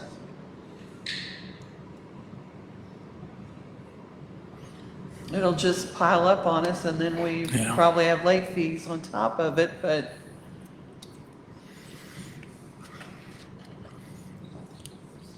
Do we have any input from the 3 board members that voted in favor of it? Favor of what? The budget that we're in. Again, Scott, the budget would put us in a little better spot than we are now. Why don't we have input from the board members that voted against the budget? Oh, I'd be happy to. Let's start. So the 600,000 of other revenue, when do we anticipate getting that? We've covered this, Derek. The 600,000, it includes 300,000 that was a grant possibility for building improvement on the doing the roof on the other building. And when did we find out we weren't gonna get The that? 300,000 is expensed in line item 00100752620, which is contingencies. So it's not expensed against a particular item. It has no effect on the budget deficit or the cash flow. So, So you don't understand again, right? no, I'm just trying to No, I don't say, think you do. if we But knew do we you weren't have gonna a get that money, solution? why didn't we amend the budget at the time when we knew we weren't gonna get it? Wasn't that the whole purpose of saying we were gonna have a shortfall of revenue at the beginning of the year? And we No, should have been you're not amending our following it. budget How does based money off of that. confuse you so badly? What? How does money confuse you so badly? We knew we were on a no pay list before I was on the board. So why'd we figure the grant into the budget if we knew we were on the no pay list already? Because there are some grants that are not being held. And we weren't sure, we thought we probably wouldn't get this, but it wasn't a definite. So that right now it looks, as of last month's numbers, we got about $56,000 in revenue in that other revenue account. So 300,000 is for the grant, at least. And then there's the 82 that the clerk transferred last month is in there now too. So it's at 132. It is still short. Okay. Yeah. So back to the confusing money question then, did you determine if you budgeted 400,000 for the health insurance? No, I think we answered that last month. Nope, you said you'd have to get back to me, Mr. Shepherd. No, well, I may have, but you didn't. So here we are. Okay. Get back to me. Now, wait a minute. We were What'd you- trying to. What'd you come up with? I came here tonight to serve the citizens of Pike County, not to argue with you. Okay? Do you have any input that is useful to solving the problem? Or are you Well, going to sit there and snipe? the at people? suggestions that I've had in the past have definitely been, and as we continue to go down this path, we're trying to find money to pay for the expenses we've already incurred. When we get in December, this problem still hasn't gone away. I mean, we're still going month to month to month. So even if we pass the truth in taxation for the 2026, and we collect an extra $250,000 from that truth in taxation passing, based off of the general fund that we could possibly increase it for a 5% increase on EAV, we still don't fix our problem on revenue. So as I said at the beginning, I foresaw kind of how the budget was played out, and forgive me if I didn't understand your math or the money, but I thought there was going to be a problem at the beginning of this year, and I said that, and nothing was done. We had budget meetings, nobody recommended anything. I had a recommendation in July of possibly doing something on changing some benefits and things that the board could address. It wasn't going to make a huge difference, but at least it was a suggestion. And I've yet to hear a suggestion from anybody else on what we could potentially do to cut costs on a regular basis or increase revenue. Okay, close the jail. Close the jail. Close the jail. Let's bring it up in finance then. We'll put it into finance, or possibly is that a public safety thing? Should public safety be looking at what the sheriff? If we're talking about using the same money. I've already discussed this briefly with the sheriff last year. Okay. He does not feel it's financially possible, but there's a lot of moving parts to it.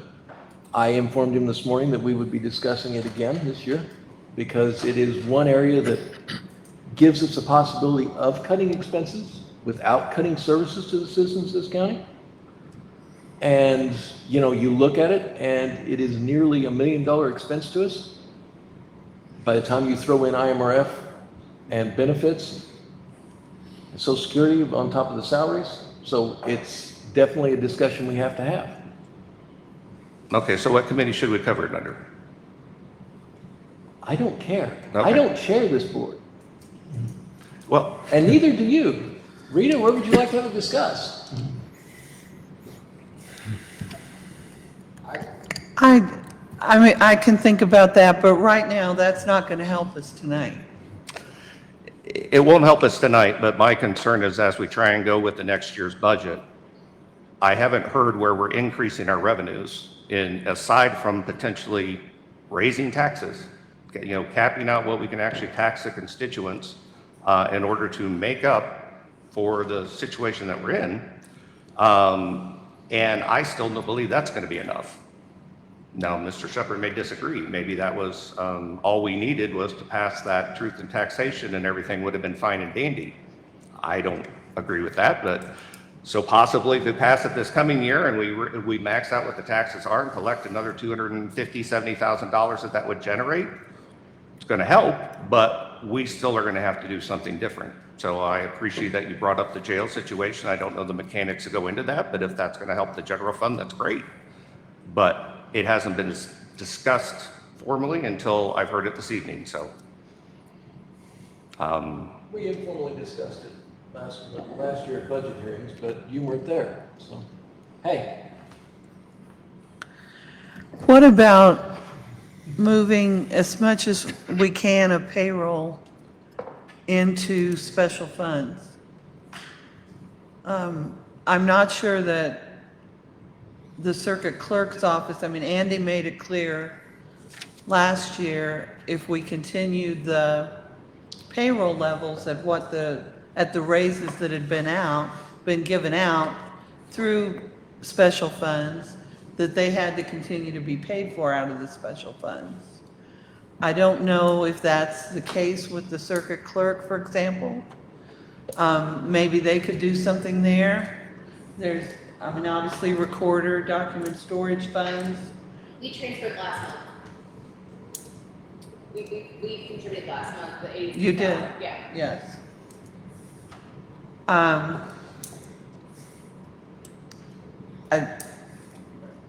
Again, it's something that might help. Is that a possibility? I think that would be up to the individual department head. That goes back to, yeah, they're restricted funds, so I can't say. How are they restricted? Approved by the office head. That's the law. But we would be using them on expenses from that department. Yeah, but this board has no control over that without getting cooperation from the office holder.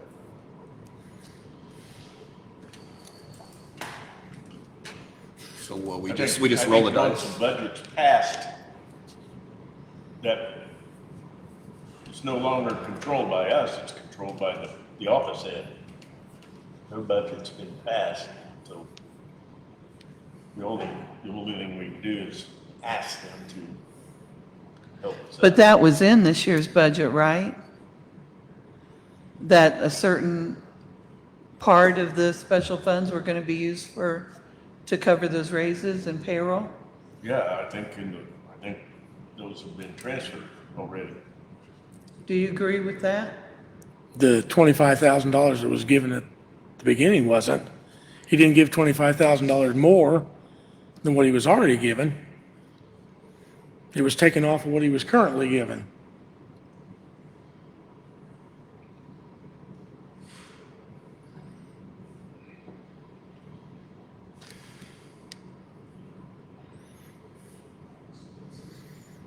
Well, I can't speak for Bryce, but I think he's explained that he collects money that his office controls, and then through the budget process the last several years, he has agreed, he doesn't have to agree to do this, but he agreed to transfer some of that money into the general fund, and that's what he's done.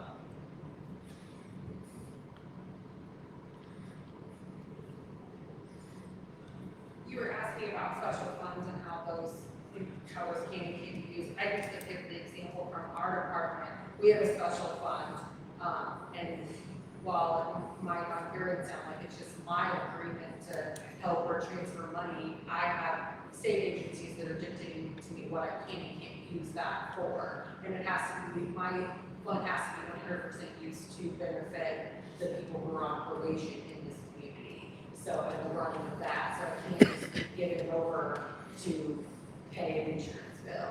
So while it'd be nice if I could agree and help out with that, my state office and the legal issues I would have there would be the problem.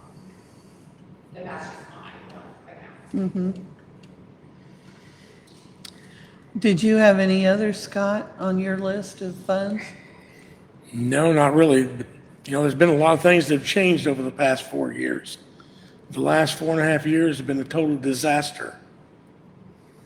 And there's been things that have been taken out of the budget, been moved around, added to, and they've virtually not even explained to the rest of the board members.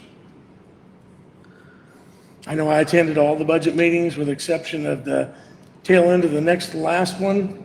In the last budget meeting, that next to last one, I was told to sit down and shut up. No, I told you So I to shut left. up. I didn't tell you to sit down. I told That was you. October 15th, 2024, 6 p.m. So I that left. night. 6 p.m. that night, I was informed my father was going to live 3-4 more hours. And you kept interrupting my presentation. And after your fourth interruption, I told you to shut up. And you got mad and left. Yep.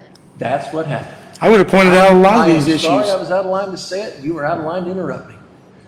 I would have pointed out a lot of these issues, but Scott, I know you want to say I told you so, and we've let Yep. you say it for months and months, but would you actually come to us with an idea? That would be most helpful. What's the balance in the liability fund?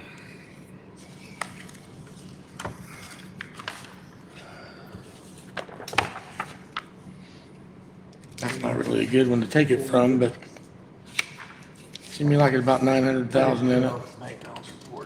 Well, sounds to me like we have two options. We can take something out of the ambulance fund or the liability fund. That's it. Since we can transfer, since technically they're public safety, I'd say we use the money in the ambulance fund, even though it's no fault of Casey's, and I know Tom's against it. I'm not really in favor of it either. But it's one of the tools we have at our expense. So we use the public safety funds for public safety. We use the rest for liability funds to cover salaries. That way we don't have a salary shortfall and we don't get threatened to get thrown in jail again. The only So- way that I would agree to take any money from ambulance fund was guaranteed payback by a certain date. It's got to be on paper. Yep. Legal document. That's my requirement too. And I said I am not in favor at all. Because I know what we've got going out in your future, and I'm not gonna shortfall him. I don't want to either, trust me. Like, I don't, but what other options do we We've have? got $500,000 in vehicles now. Already Already ordered? Already ordered. Because you have to order, it takes 3 years in advance. Yeah, it takes 3 years to get an ambulance. I'm not putting our employees in a vehicle that's not up to par. I agree with that 100%. Casey, you got deadline or arrival dates on those yet? Yes, the first will be delivered in November 26th, and then next will be February. Okay. Well, sounds like we got a little over a year to pay it back. Liability insurance has 714,612.60. Say that again. 714,612.60. And that's where the 63 is coming out. Very legality. Let's put some, It puts you right at 650. No, liability fund. Other than having to be repaid before the end of the year, but It'll be an audit finding. It'll be an art finding. We already got 11 of those. Yeah, it'll be an audit finding. That's 11 more than the Hope Trust had. Well, the question for Mr. Barman is on the liability fund and how can we use that money? Again, that money, and we've had this discussion before, is built up over time to address potential liabilities or to mitigate liabilities that the county might have. So, I mean, the last big expenditure we made out of there was to redo the roof. And over at the county building, because that was causing water issues, it was causing mold issues, which if had gone unmitigated, would have resulted in potential problems for the health of the employees and the public who use that building. And so that was an item that is to mitigate a liability issue for the county. The tree trimming that we just discussed is another one, so that a tree doesn't fall and hit somebody during the fall festival and create a liability issue. So if you can somehow bootstrap it onto a liability issue, What kind of liability would we have if we don't make payroll? Big one. A huge one, and I explained that at the finance committee, but that is not the type of liability that the liability fund is talking about. They are talking about tort liability, not malfeasance liability, which is exactly what violating the payroll laws would be. So, good question, but hopefully I've answered your Not a question. very good answer. And any, what about any litigation that, I mean, somebody sends us to court for unpaid bills? Is that different than the payroll shortfall? Again, liability funds, tort liability, Yeah, like- not contractual liability, not failure to pay liability, things of that nature. I will say that somebody suing in court is not good, but it is a way smaller exposure than missing payroll. I mean, I explained the payroll ramifications in detail. Yeah. You know, I won't go through them unless you want me to, but don't do it. What about Social Security fund? Yeah. No, what's it got in it, Scott?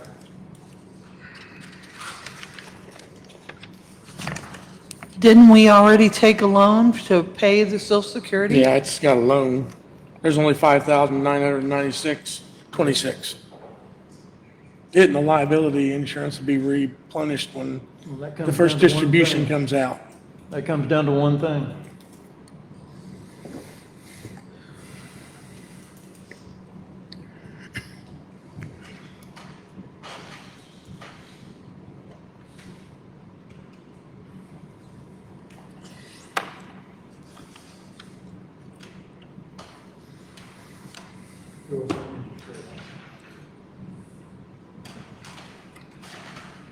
What do you think, repaid it?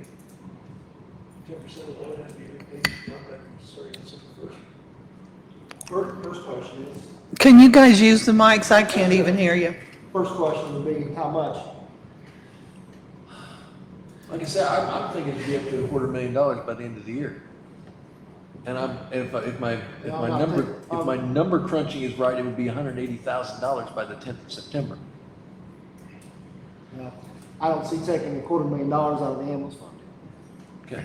And that's why, obviously, I know that that's not what the tort fund's for. What would the repercussions there be? A finding in our audit that we improperly used tort liability funds for that? I mean, yeah, To be determined. we're in a tough spot. We don't want to empty the ambulance fund, but we did have a $250,000 CD there to back it up if things got tight. We could spread some of that liability out by using the, I would take the tort finding. I agree. I think we're finding over taking money out of the ambulance service Okay, and possibly, so you making a motion? If you want, I will. I'll make a motion that we take the money out of the tort liability. Okay. Could we please, before you finish your motion, get more specific on the amount? Because, I mean, we've had a lot of guesses, but could we at least try to come to some? Authorize the treasurer to transfer up to $250,000 out of the tort liability fund. How's that? I'll agree with That way we're not having this discussion every month. Does everyone agree that's going to be enough for the rest of the year? If it's not, we come back to this. Yeah, we do this in October instead of September. We come back in 2 months or 3 months. But I'll agree with Jim on $250,000 from the liability. And it's a loan. Yes, and it has to be repaid. On the way. Just for the record too, that you said it's got 714,000 in it? Yeah, minus what we approved. Minus the 63 and the 5,000 for the sheriff. And it'll get a distribution at the end of September. So yeah, you gotta take about 70,000 off that total right now. So that puts it at 640-ish. What's the distribution gonna be? What's the distribution gonna be? I don't know. Oh. Depends on what comes in. Distribution, if we collect 56% of the taxes, it'd be basically that much of levy. Usually get about 75% of it in the first distribution. And that's a loan to be paid back. Do we need the terms? We could lessen the terms to that account since it's, If you go by state statute, It's It's gotta be by the statute is fiscal November year. 30th, so I think we ought to at least put in there November 30th, then we could take the audit finding. But failing that, 10% to be paid back after starting the month of December. 10% of whatever we borrow. Is that, are you making that a motion? Apparently, I'm making that as a motion, if everybody's okay with that. yep. So can you 10% by, It's starting in December. The idea is to pay it back by November 30th. Failing that, we pay the loan back 10% of the loan amount each month, starting in the month of December 2025. okay.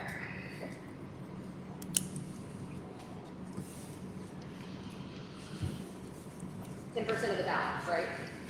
10% of the balance of the loan, yes. And that's a motion by Jim. Tom, did you second that? also, Any discussion? Scott, does that cover you on what you need to do? Yeah. Once you approve it, What? once you approve it. All approved, aye? Aye. Any opposed, nay? Nay. Motion carries. I would expect that from him.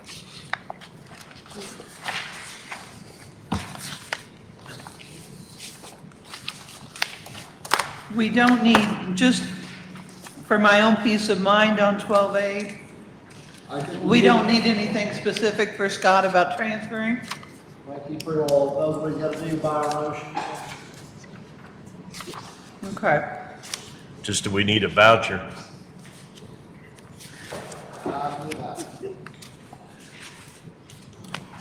Any new business? Any old business? 6-month reports. I wasn't expecting anybody tonight. I don't think there's anyone here for that. I did just want to say I left the item on the agenda because Walker did some research on the 6-month report and found a couple of paragraphs that govern that.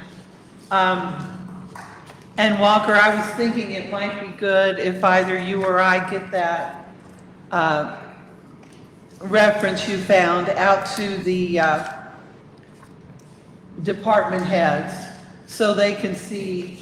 I think it's more specific about what needs to be in the report than what some people have been doing. And I think it clarifies who does need to do the report.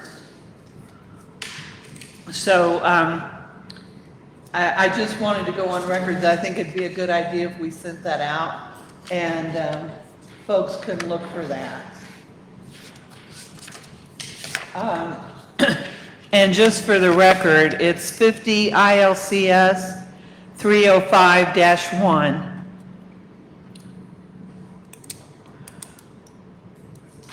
And thanks for pulling that out, Walker.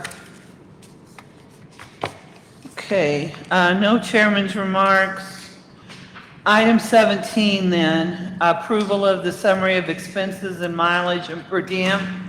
Natalie pointed out I made a mistake on the agenda. I left July in there, should be August of 2025. You have that in your packets, Natalie, you want to go over the report? Yes, thank you, Madam Chair. So the summary of expenses, Building and Grounds Committee, $20,612.82, Public Safety Committee, $52,806.71, GIS, $310, Finance Committee, $123, $138.31, Special Funds, $9,197.12, for a total of $206,064.96. That obviously is not including the Building and Grounds payment, which is due today. For mileage and per diem, the August July 28th insurance meeting, before the county board meeting, all members were present. July board meeting, the 28th, all members were present. Highway, 813, all members were present. Finance, 813, all members were present. JSIP, 819, Don Foster was absent.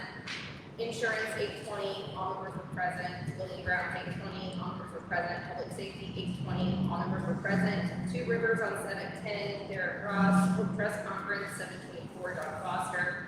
And Two Rivers, 814, Derek Ross. Monthly board paid $600 for a total board of $2,826 paid on the 10th of September.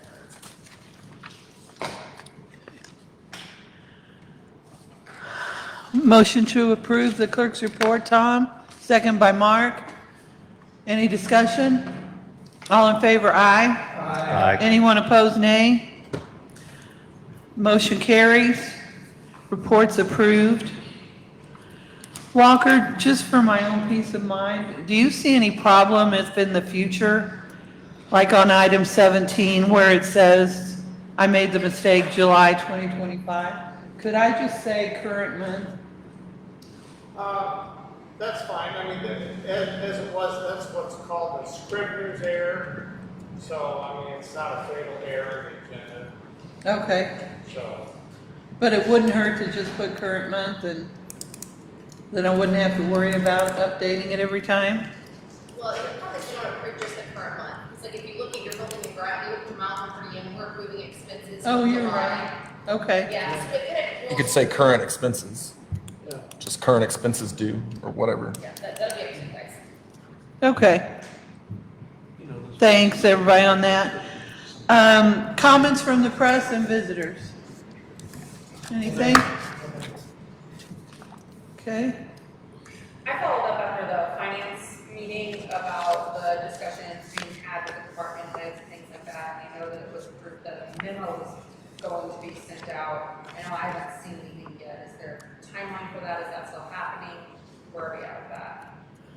I plan to do it. I was waiting until tonight for the full board to approve that. All of you, I hope you noticed in the finance minutes, there was a recommendation to send a memo to all the departments asking to please be careful with expenses, especially supplies, salary increases, stipends, things like that. Walker, is there a way for me to send that to folks so they could comment on it before I send it out? If I send it individually, like Greg sometimes does that? To send it to who? The department? Board members. Oh, the board members? I guess there's nothing keeping me from sending it to department heads. Why would you need to send it to anybody? It was approved at the finance committee. Just to get input on the wording and what it contains. If you want to do that, it really needs to be done in a meeting, and if you want to have the exact wording. I mean, it was a very general statement. Yeah. It wasn't like we're instructing anything specific. It's just kind of a please do your best. It's been approved. I mean, All right. Any other, Andy? Yes, I'm not sure how to go about this, but I want to donate back the remainder of this year's salary and mileage and per diem on my part back to the county.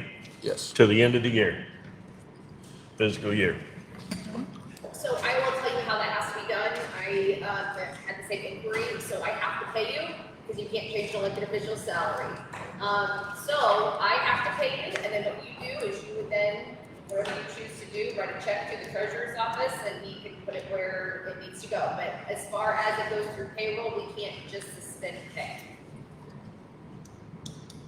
So whatever, you're gonna take taxes out. I have to take taxes out. So and I whatever have to is, send you the whatever is W-2. deposited into my account, I will write a check back to the county. However you want to handle it, but as far as the procedure goes, as far as payroll, it can't. We have to. I'll do we have to that. pay out. I'll do the same. And it's still gonna show up as an expense. Yeah, Yeah, I asked you about this Yeah. several months ago, so, Yeah. yeah, we looked into it. throw me in there too. And I know Joey's asked you about it.